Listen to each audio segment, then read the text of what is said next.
Akhirnya, segala spekulasi terjawab. Penyanyi Amira Othman mengesahkan satu berita yang cukup menggembirakan. Dia kini sedang hamil cahaya mata sulung.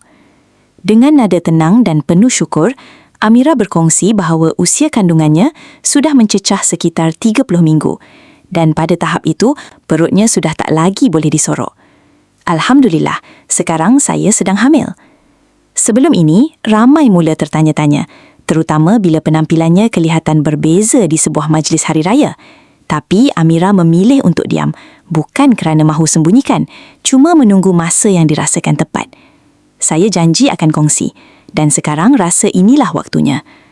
Apa yang lebih menyentuh, dia turut memohon doa daripada semua agar segala urusan dipermudahkan sehingga saat kelahiran nanti. Doakan saya dan bayi sihat, insya-Allah dijangka bersalin hujung Jun atau awal Julai. Soal jantina pula, Amira memilih untuk tidak terlalu memikirkan. Baginya, apa saja anugerah yang diberikan tetap diterima dengan penuh syukur, asalkan bayi dalam keadaan sihat.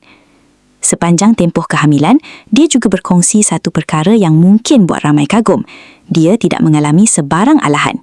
Dan seperti biasa, Amira tetap dengan prinsipnya, akan terus bekerja selagi kesihatan mengizinkan. Saya akan terus aktif, rehat hanya bila sampai waktu berpantang nanti.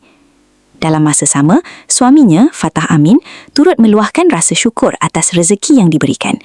Katanya, apa yang paling penting bukan jantina, tapi kesihatan ibu dan bayi, serta kelancaran proses kelahiran nanti. Untuk rekod, pasangan ini mendirikan rumah tangga sekitar 14 September 2025 di Sepang. Kadang-kadang, berita yang paling indah datang selepas kita sabar menunggu waktu yang tepat untuk berkongsi. Dan kali ini, bukan sekadar jawapan kepada spekulasi, tapi satu permulaan baru dalam hidup mereka berdua. Persoalannya, agaknya lelaki atau perempuan? Apa pilihan hati semua?